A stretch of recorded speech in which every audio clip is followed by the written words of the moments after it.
an opportunity for you to learn from your peers. And I think that's a really big point with there being so many engagements. Maybe you're meeting with your reps for different reasons and concerns, but we know that it's always best to hear from the end user to understand what it is that they've had to work through and to understand as it relates to their journey. If you have any concerns, feel free to reach out to any one of us or the DUG leaders. And so we are always interested in your feedback and how we can make things better as well.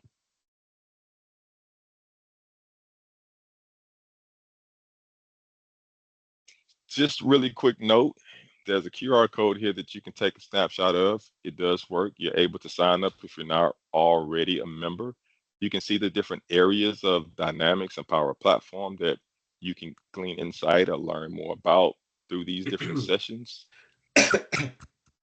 You can also see the different conferences and meetups that are made available through our time. And so again, this is all available to you through that QR code as you go to the site and sign up. You can get more insight regarding these different opportunities.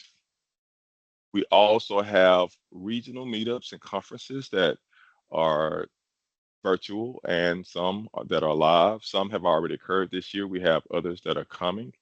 And so with that being said, you have an opportunity to also join us for the Dynamics Conference next year in Chicago, or join the team, the DUG team, for the Dynamics Conference in Chicago. And we're really excited about that. And with that being said, you have an opportunity to even request for a special promotion code to register in advance to be able to get some discount for that particular event. There are some numbers within DUG that can help you with that as well. And with that being said, these events again are for you to really learn and glean insight. They're free and they cover a great deal of information. So we want to highlight how much you can be informed about and how there is a community of people to hear within Microsoft and within the user group to help you through this. So with that being said, I like to, at this point, turn this over to Brian and Vishal. They will introduce themselves and get us started. So thank you all again for joining. And Brian, is in your court, sir. Wonderful. Can everybody hear me okay? Thumbs up. All right, our tests work. Nice. So, hi everybody, my name is Brian Duncan, and like Ernest, I am a principal technical specialist working for the state and local government group within Microsoft Dynamics and Power Platform. And I'm really, really excited about today's presentation. So in a moment, I'm going to turn the microphone over to Vishal, but I've been working with their team for a relatively short period of time. I came into Virginia, started working in Virginia about a year ago, and I met some wonderful people and wonderful groups. Before coming to Microsoft, I think it's important to note that I was actually one of you for 13 years. I was one of the lead architects for New York State's centralized information technology services. So I cut my teeth in government, working as a custom web application developer, Java, Oracle, etc. So I understand the pains and the trials and tribulations of not only working through the constant changing stack. Network outage. Just got a little mute there. There we go. But I also understand what it's like to work within the confines of government. One of the things that I always, spoke about when I left the state was that some of the smartest and most brilliant people I've ever worked with were indeed in that central state agency. Sometimes people make comments about like, oh, the speed with which government moves, but the reality is there's a reason that we have to have these processes and things are going to move a little bit differently. So sometimes we can't necessarily just do a knee-jerk reaction to something when something comes up in government. The reason being is because none of us want to be responsible for putting one of our leaders in front of a podium, answering questions in front of the news media. So ultimately, we do have to take our checks and balances to make sure we're doing everything correct, which is why today's story, I think, is so impressive, and I really wanted to share with everybody. So I find frequently in government, rather not Microsoft, but in government, we often overlook some of the wins and some of the champions that we do have in government. We sometimes forget to take a step back and say, hey, let's look at what's being accomplished here by these groups of people that are really going day to day to ultimately provide better services for our citizens. And VADOC, the Department of Corrections, is one of those groups that I really wanted to highlight and give them the attention that I feel as they deserve. The main reason, which you'll see, is that this is a great story of learning products, learning something that was new to them, and doing it in a time frame that may seem unbelievable to some, but I was there right along the entire time and did it with them and saw them actually accomplishing things that we sometimes hear that we would like to do, but we can't always do in some of these platforms. In a very short period of time, VADOC and their team got together. They decided upon a platform. They chose a platform. They learned the platform. They delivered on the platform and rolled out the production. And I'm going to leave the primary part of the stories up to Vishal, but I'm going to hand it over now. So everybody on the call today, let me introduce to you Vishal. So Vishal, take it over, please. All right. Thank you, Brian. Hey, good morning, everybody. Good afternoon. Thanks, Brian and Ernest, for giving me this opportunity to present myself here. I'm really excited, actually, to share some of the things that I have done with Power Platform. I have about 20 years of experience doing custom developments, and I just joined Virginia Department of Corrections last year. So pretty much I've worked on corporate side early part of my career, working with Microsoft as a contractor for a few banks in the past. And last decade or so, I worked with a federal agencies. So I'm kind of very, very, very close to the federal and state agencies culture and the style of work, constraints, limitations. So when I joined VADOC, I came in with some assumptions, but when we started this project, it was part of our Virginia governor's office, like Executive Order 19. So they wanted us to go to cloud, utilize the AI platform and Power Platform. But we are at a very early stage. We did not have any knowledge or the people or staff knowing it. I'll go through the slides. It's a mix of both a little bit of information and a quick demo of it. But I'm based in Virginia.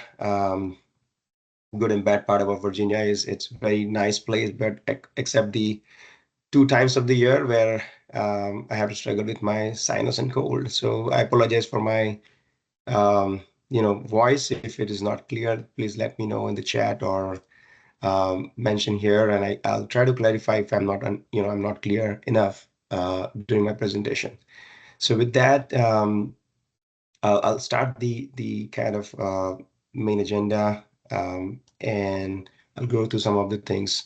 If you guys have any questions, put it in the chat or reach out to Brian, Ernest, or myself, and we can always connect.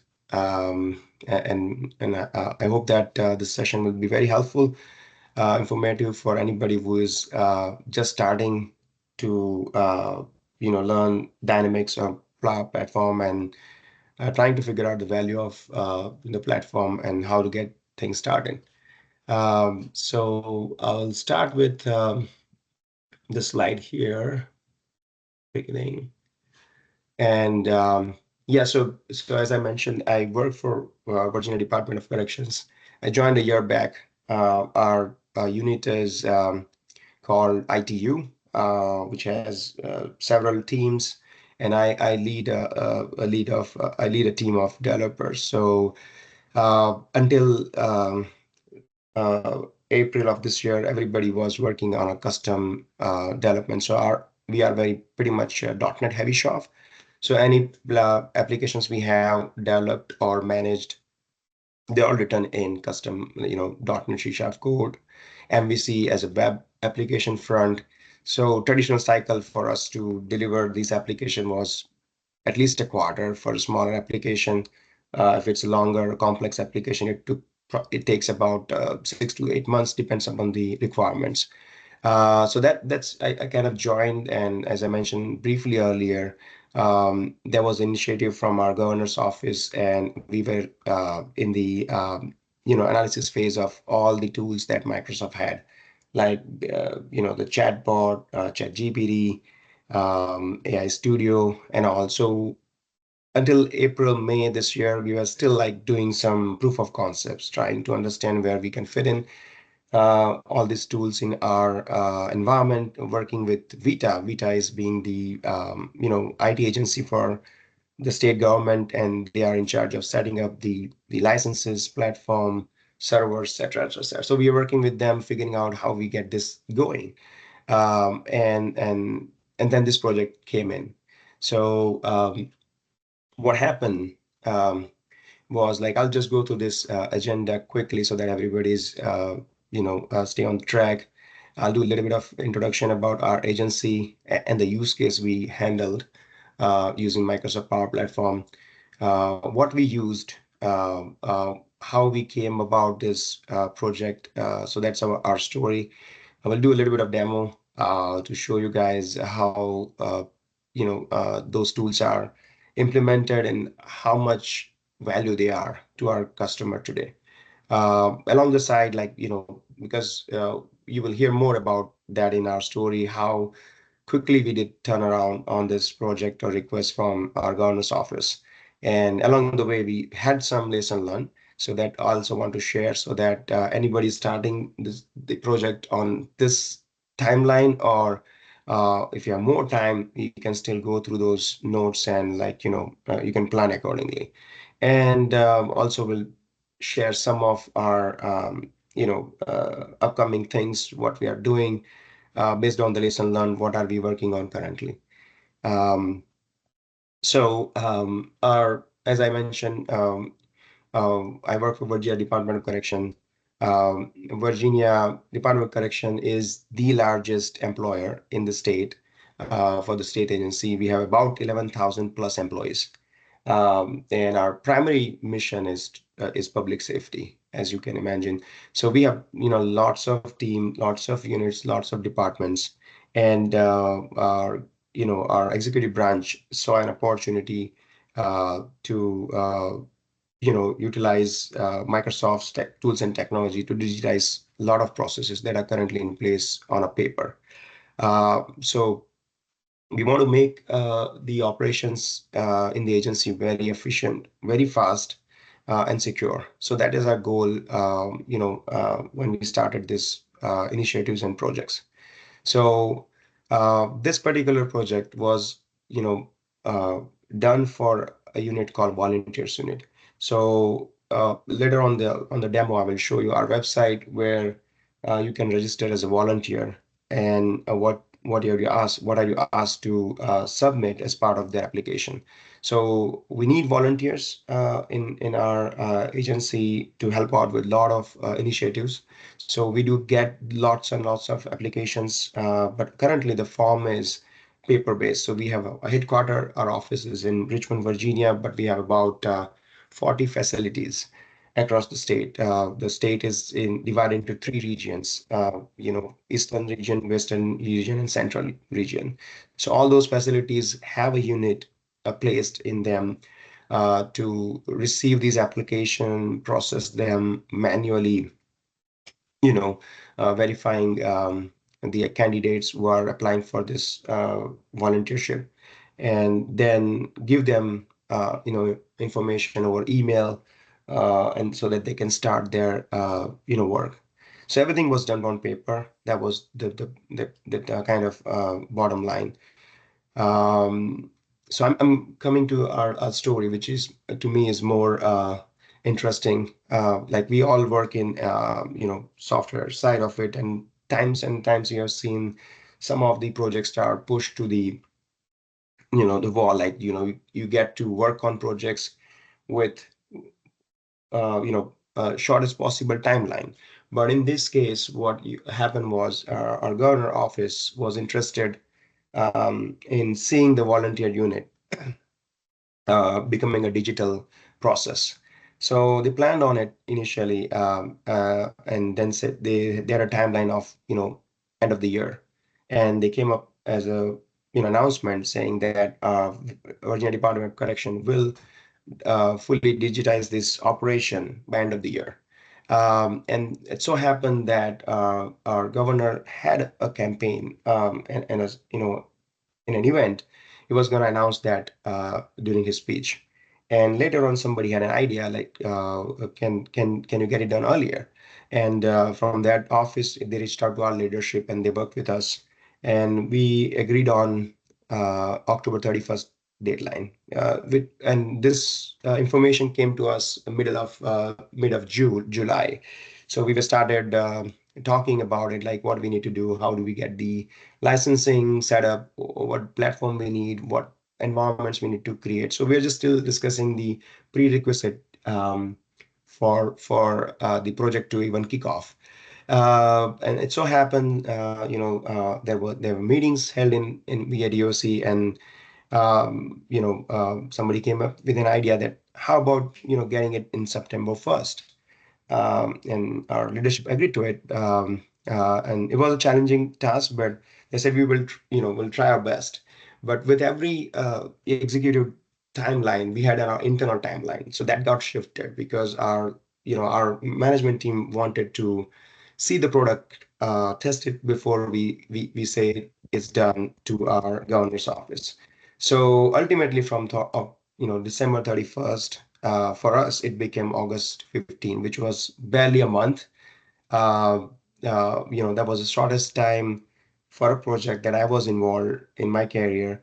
And I see the value that, like, no other tools or platforms, uh, or even custom development would not even be possible to deliver this timeline with the requirements. So yeah, we had challenges, we had limitations. The timeline was the obvious one, but the technology itself was new. Like we barely had a small POC done at the prior month. So we heard about that. We started doing some research, learning on Pluralsight, Microsoft Learn, and we are just getting used to it. And we got this project. So we had to work with that learning curve my team had. And also we had to work with Vita's workload and their SLA. So as an agency, we are not allowed to set up any environment or workflows ourselves. We have to rely on Vita to set up the environment, get us the licensing, set users up so that we can leverage the platform. So luckily, we had a good partnership with them. We worked with them and they got us the licenses. They set up the environments in time so we can start the first phase of the project. So with all these exciting stuff, we kicked off the project, and we decided to go with Power Pages because this was a public-facing website. We decided to go with a model-driven app because we had a unit who was going to review these application, adjudicate them, and then hand off the paperwork to another department who's doing the background check. So there was a whole integration between the front end and the back office. So we chose that platform. Another thing that we had to adjust ourselves, or put into the consideration, was that we had this website created part of our existing website. So we already have a public website for Virginia Department of Correction, and we have lots of sections in it.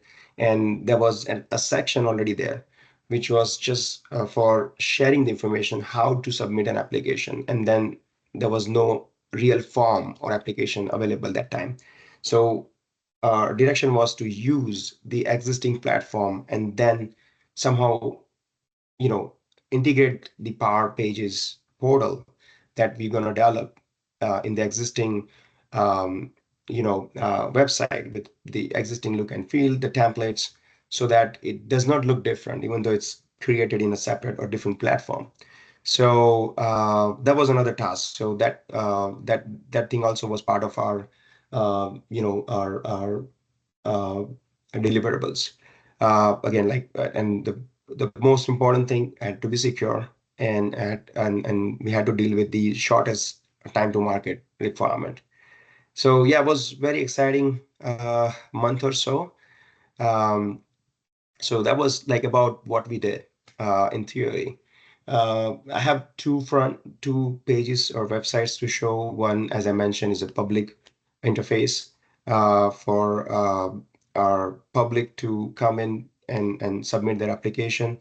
And then there is a backend piece of it. So I'll go one uh, piece at a time. So I'll go with uh, our public website. As you can see, this is our public website for Virginia Department of Correction.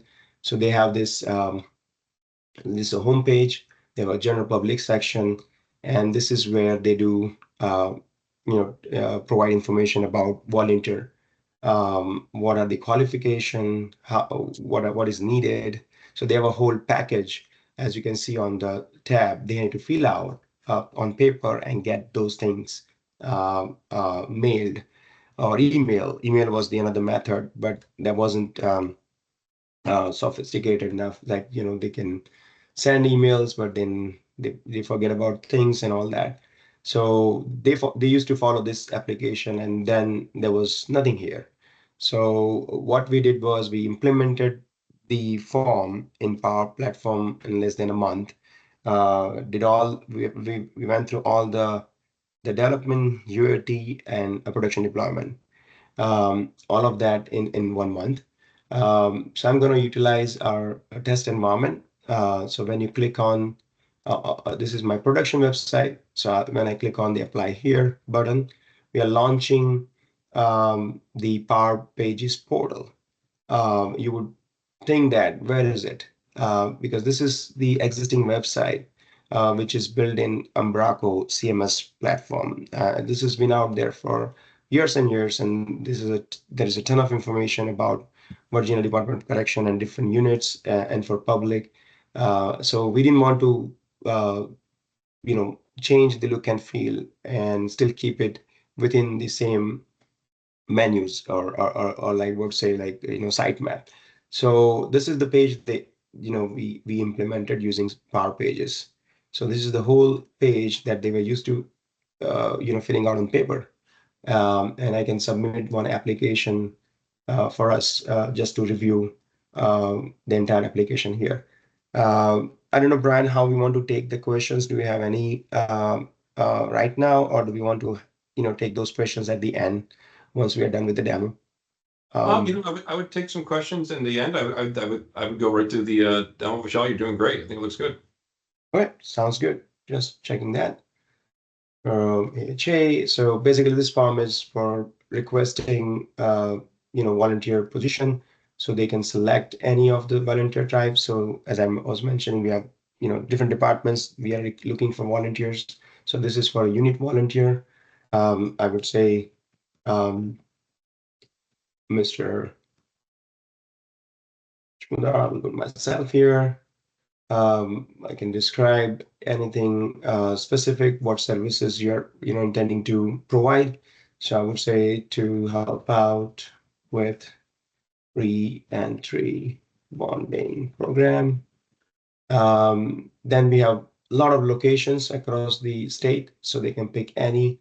I'll pick one of them. And they can choose. They can provide 3 preferences, and when they are available, they will be notified. I'll go with my information here. 1, 2, 3. And I'm not going through all the edits at this point because it's going to take some time, but there are already a lot of edits based on the business requirement that we have implemented for field level verification, like SSN length or phone number length and type, or date of birth validation. So all those will come, but I'm just gonna skip those for us for right now for the limitation of time we have on hand. This is that, and I'll put some information here. 1, 2, 3. So it changes all of the formatting as I type. So this is coming out of the box from the Power Page portal websites.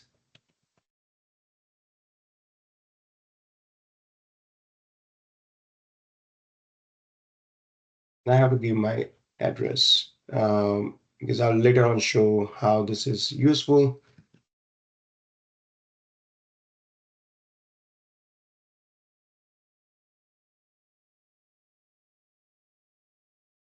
So it's a little bit lengthier form, so they quickly do that. Please.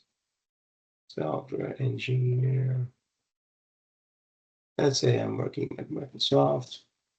And then there's a whole background information. If I select any of as yes, as you would imagine, I had to provide the explanation for that. So I'll go through that. All of no.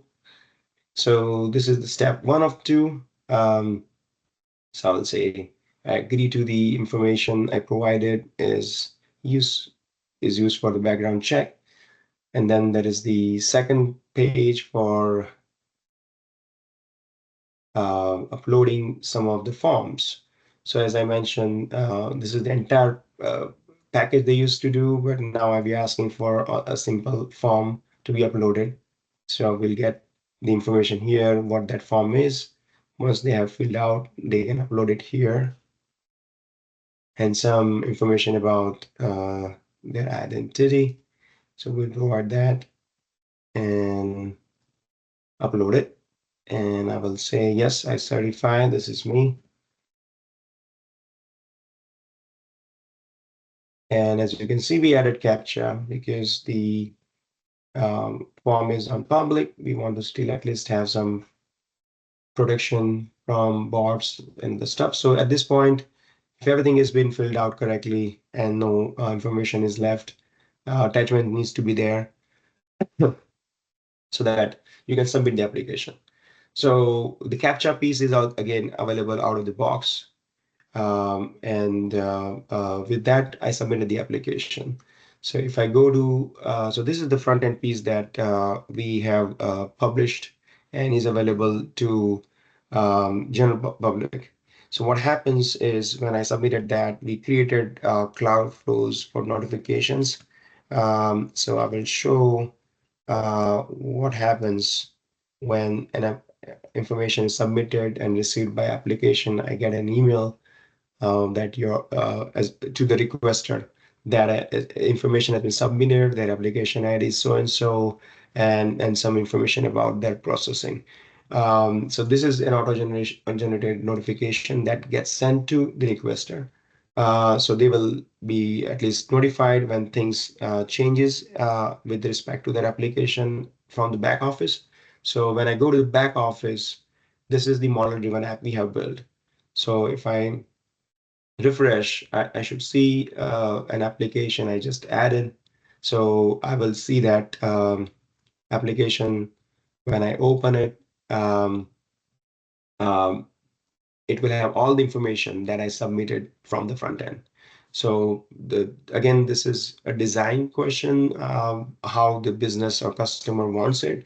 But we went with a tabular form so that they can have a separate section for separate piece of information. So this is the volunteer profile information. As you can see, everything entered came here. Then the application itself, we provided all of that information here. And then there was an attachment here. So everything came in here. What they can do now is then they can validate this information with their own standard operating procedure. Then they can change the application profile as so, and then they can change the application status to updated or like submitted or approved, and then they will be notified when I get an approved status. The requester will be notified that your application has been approved, and another email will be sent. So with this, they review this, they validate all of the information, and their primary task is to use this information after their process is done to pass it along to the background check agency. So we did all of that, like we created this MDA form. We had lots of views created because we had different business units. Within that, we had different teams. So teams looking for current or like recently submitted application. Some of them will be disapproved, some of would be expired. So different team members will be looking at different views, and this list will change based on what they do. So with that, there are a ton of out-of-the-box functionality available from Power Platform that we did not have to build, which is nice because with the timeline we had to at least give them the MVP, but we actually deliver more than what they asked. That was a nicer story for our customer, and they were very happy about it because the entire operation shifted from separate agencies or locations to a central location. So every application now is now online, and the unit is now sitting in one office, and they have a team to process this application. So they are very happy about the functionality they have been given. So again, like we started our journey initially to go with Microsoft, technologies. We did prior to this project, we did a lot of Power BI projects. So we understood the value of Power BI visualization, providing units the insight of the information they needed. All that happened. So we were very amazed how the integration was so seamless because now they have the reports. Even we didn't have to spend any time building them. So the user themselves will come, they can change the reports, and they can generate their own report for their own information and reference. So this is out of the box of available. We developed a lot of custom flows and email flows that are part of the development. And then what we did was we also did a document template library. So what we used to do was uh, previously they were submitting the application on paper, the staff was scanning it, and then they were emailing the stuff to background agency. Now, with this Power Platform implementation, what we provided them was we could actually uh, generate the entire form with uh, uh, a document template, which will mimic their entire application online. So not only the application is submitted online, it is stored online, it is processed online, but we can generate the actual paper form or in a digital format and have that sent to the background check agency. And this transition was done without any hiccup. So again, like we had a very good coordination and support from Avita, and always Brian was there to help us out. So yeah, and we got a lot of help from Brian as well to point out like where those things are, because as my colleague and I were working on this project, uh, in a very first meeting when Brian was saying do A, B, and C. We could only understand A because B and C we still didn't learn. But at this point, I can at least say that when he's saying A, B, and C, we know where to go, where to find those A, B, Cs and work on it. So yeah, it was a bit of learning curve, but yeah, with a lot of resources available and some help from Brian, we were able to deliver this project to the timeline, and the governor was actually able to announce during his speech the actual application, and he asked the Commonwealth president to actually go out and submit the application. So for us it was a very successful project. Our customers were happy. We got a lot of accolades from the governor's office as well. So that was the demo, like for both front end and back end. There are a lot of technical stuff that I did not go through. I just went through the operational side of it, how the users are actually using it. But I try to give out a few insights about the things that we had used in this demo. Um, so yeah, I think we could open up for some questions, but these are the like couple of slides, and I'll pass it back to Brian. But these are the things we used. Like we use Dataverse, we use Power Apps, we use multi-step forms. That was something that we learned as we went. We did Power Automate, we did Power Pages, we learned about document template and did those. Connectors we used for Dataverse, Office 365, Excel Online. We did email connectors using SMTP. And we had to do a bit of configuration at Dataverse and Office 365. Yeah, this was a good thing because we did learn a lot of lessons. As I mentioned, for a short period of time, what we had to do, we just went with MVP. But things that I personally felt that whenever is anybody is trying to implement solution using Power Platform, figure out your needs and your platform offering. So it could be a model-driven application or Canvas application based on your business scenario. You could use Dataverse, or you can straight go to any DB and use your Dataverse APIs to send and receive information back and forth. You could go with multi-step forms or single page form. We started with single page form, and then we ran into some issues. And I talked to Brian, and this option was available, and it worked out really well for us to store the information at the back end alongside attachments. We did the iframe integration, so now the whole Power Page portal is integrated within our existing Embarked website, and nobody can actually tell that difference by looking at look and feel. So we did a lot of custom JavaScripts and CSS, but those were easily done on the Power Page website. So that was all the things that we learned on the way, learn on the job, as we say. And the next step, which are currently like in pipeline, is like we did a lot of MVP stuff, but now we are actually streamlining the security roles. The reason is that based on the success of this the project, we have about 8 application requests right now sitting in our pipeline. So what we are trying is, before we pick up any projects, we want to streamline the architecture a little bit more, getting the security roles set up for a separate business unit, so we can segregate the access and data that way. We want to use the service principles. So for any email connectors or any other connectors, we would like to use service principle. So that is what we are currently working on. And we do have a DevOps pipeline that was done in last week. So we're going to implement that for deploying any solutions to Power Platform using that. And of course, there'll be more as we learn, because we are kind of shifting from a custom development to Power BI. We did earlier in the year. We are right now on platform, and now the third phase, a wave of changes, is on the AI and analytics side of it, using Cognitive Studio, AI Studio, and other tools that we are currently exploring. So that was all I think I had to share.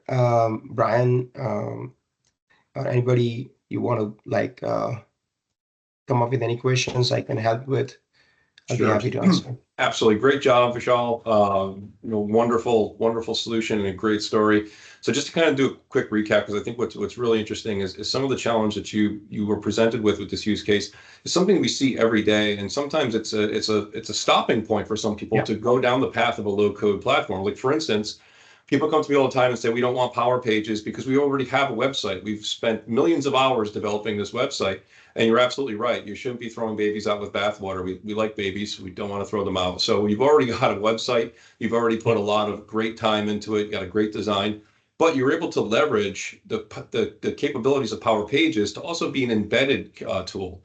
So you're able to keep what you had and use Power Pages embedded in. And you were still able to benefit from the templating, the header and footer templating that comes with Power Pages, as well as the direct connectivity into the Dataverse. The other thing that I think that was very interesting there is you also leveraged Word templates to generate the content of the paper documents that you've been used to using. One of the things I think is sometimes overlooked is how well versed people are in some of the tools that they use every day to solve problems. And Word is one of those. And you were able to just very quickly take that design from an old PDF document, recreate it inside of Word, and attach it directly into Dynamics and Power Apps, and generate the content, which I think is crucial. You're able to leverage Power Automate to do your workflow and automation. As an aside, We are going to be working with the team to show them some of the capabilities that are built into the workflow tool that's already in the Dataverse as well, because some of what they've been doing can be done through there, and sometimes it can even be done a little bit more efficiently depending upon what you're looking to do. But again, these are all learning lessons. They were able to take advantage of the built-in Power BI intelligence that's now part of our model-driven apps. One of the benefits of that is VADOC does benefit from the fact that they do own Power BI licenses for their agency. So that feature just automatically activates, and it prevented them from having to build anything specific because the integration immediately presented them the stats and the data that they wanted. And I think all this came together very quickly. And I think the thing that really just can't be overlooked is that we often get 4, 5, 6 months to present something and say you have 6 months, and usually that's not enough time. And you had the unique story of you were given 6 months and then it shrank up and said, well, you got 4 weeks. And we've all been presented with those changes as leadership sometimes makes an adjustment as they go. And it was great to work with you guys and see adjust for that. So we do have a couple of quick comments, quick questions that were in. So one of the questions that they have were, I believe that, what would be interested in hearing more about the licensing and the estimated, should be wearing my glasses, how the licensing was estimated and funded and secured. Did the project have a budget already established? We tend to face challenges when we explain the cost of premium and or power pages to our stakeholders. Yes, I think as I was saying, there were a few things that we had to consider. So Power Apps licenses were for the back office people. So for this unit, we did not have that many, like we had 10 of them. So we had an easy path there. But when it comes down to external users, we need to go with the anonymous licensing pack for Power Pages. So that is a lot cheaper. So we had to justify that. We had a budget for it. But as the your platform grows, I think Vita sometimes help out with some packages and all. So what we were able to achieve with Power BI was our agency, or the Commonwealth of Virginia, we had something called license per capacity for Power BI instance. So that was one of the best thing I discovered. Like we were initially going, for an individual license that was like costing, let's say $20 per person. But what we came to know was Microsoft has the feature, if Vita can support it, was that you can provide the licensing per capacity. So this entire agency can be leveraged with a fixed cost of, let's say, $5,000. So that was a game changer, and we were able to push Power BI, dashboards to everybody in the agency, no matter what. So we have about 11,000 users. So that was a kind of a deal for us. So like that, you need to also explore some of the pros and cons of the licensing model that you are currently trying to go after, and Microsoft can help us also guide us, like, okay, for your need, this might be better. Go with that rather than just picking one and then explaining to the managers. So we worked with Vita and Brian specifically a lot. Like I had so many questions. Why this? Initially, can we not do this? Why have to pay for this? But I got those questions answered, and I was able to make up a good use case for the management. And one of the things I would add there too, so Ernest, Ryan, and myself, we're on the technical side of things, but and he won't pat himself on the back, but Robert's on the call here as well. And you guys have really good account team members all throughout the country here, like Robert, and they have really great relationships with our Microsoft Business Desk, and they have really great relationships with our customers. In general, Microsoft will always try to find a way to right size your licensing approach. There's a lot of different licensing types, and we do recognize that can sometimes get frustrating. And that's what we're here for. We always make the joke that we have PhDs in licensing inside of Microsoft. We try to bring them to the table whenever we can to help you. But we do have a lot of models specifically to fit this format. So let's focus on Power Pages, because we do get that asked quite frequently. There's 2 primary models right now, and sometimes there's a little confusion because we have changed that frequently over the past like 4 or 5 years. The current model, which is most beneficial, you're basically determining how many unique users that are going to access your site on a monthly basis anonymously, and how many unique people are going to log in. Now, as you would imagine, anonymous users We have to do some trickery because we know if you're logging in from the same PC every day. We can't necessarily know you're the same person if you're logging in from your phone or your PC, but it's a relatively nominal fee. And the authenticated users, as you would imagine, the moment somebody logged in, we know who they are and we can track them. And it's based upon per month the unique total count. So you can have millions and millions of people that could potentially access your website, but we don't charge you for all of those people. It's just people who actually take the opportunity to use your website that month. And there's a tiered pricing level as well, too. We understand that the busier a site gets, the more expensive it can be, and therefore we have different pricing tiers. So always work with your teammates like Robert to work out and see exactly what your costs are, and always tell them your concerns, because Microsoft tries to do whatever we can to right size that. On the alternative side, when it comes to Power Apps, same thing. In this situation, VADOC is looking to use the platform for more economies of scale. One of the nice things about the different licensing models is when you have a license for a user, you can build as many apps as you want for those user. But there's also those licensing models where perhaps you just simply want to license that app. So there's that component as well. So always talk to your account reps and they'll be sure to right size you. So Vishal, we got one more question here from that same individual. And was there any concerns or protections in place storing sensitive information such as the applicant's SSN? Great question. Yeah, it's so that was one of the things, right? If I were to build a custom app, I had to consider all of that myself, and I'll be like, responsible for making sure that is protected. So with Microsoft backing us up with the FedRAMP certification, Vita, our agency, also has their own security layer on top of it, and that is given. But from the application point of view, we had provided the security roles to make sure only the intended users were able to see the SSN value. So we can actually make those fields read only by changing the roles for the users. We can actually make them even hidden altogether. Only the export of that, when it's sent to the background check agency, will be visible. So those things are in place. We can leverage those out of the box from our field specific customization in Power Apps. Yeah, so the security roles and those settings can help out further, but we are totally backed up by Microsoft and Vita for transmitting this data across the wire. So that was one of the the crucial point for us for choosing the platform, because if I had to set up something new, I had to go through all of those hoops myself. I had to involve my IT team, make sure whenever I am hosting it, making sure things are taken care of. So yeah, I deferred the risk.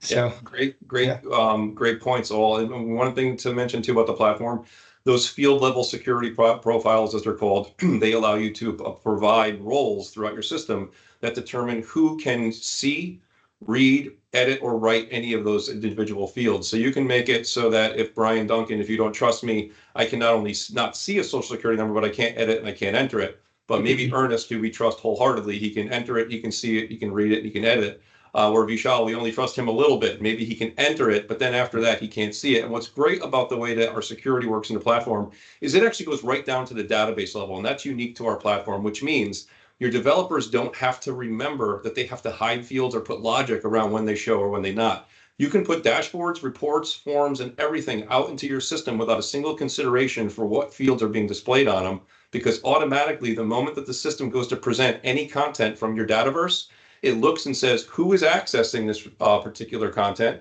What are their roles, and what do their roles allow? And if there is a sensitive field on that form, without you having to take any action, it immediately obfuscates that field. So whether it's printed out in a list, whether it's exported to an Excel spreadsheet, whether it's on a form, whatever it is, it will automatically enforce those rules. So your developers are going to keep it safe. And that's exactly what they were able to leverage for that. So great job there. And I think we got a couple other that I was able to handle.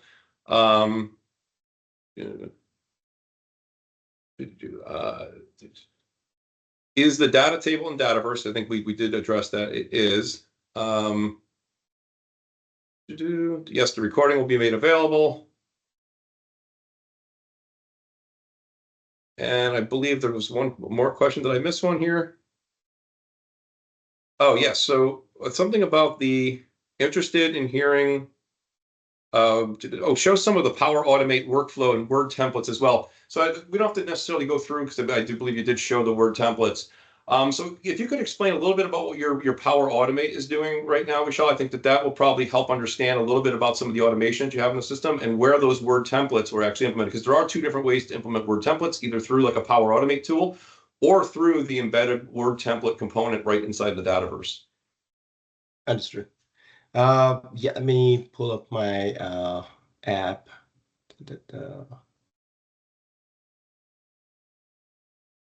Give me just 1 minute. Hopefully I'm in the right environment.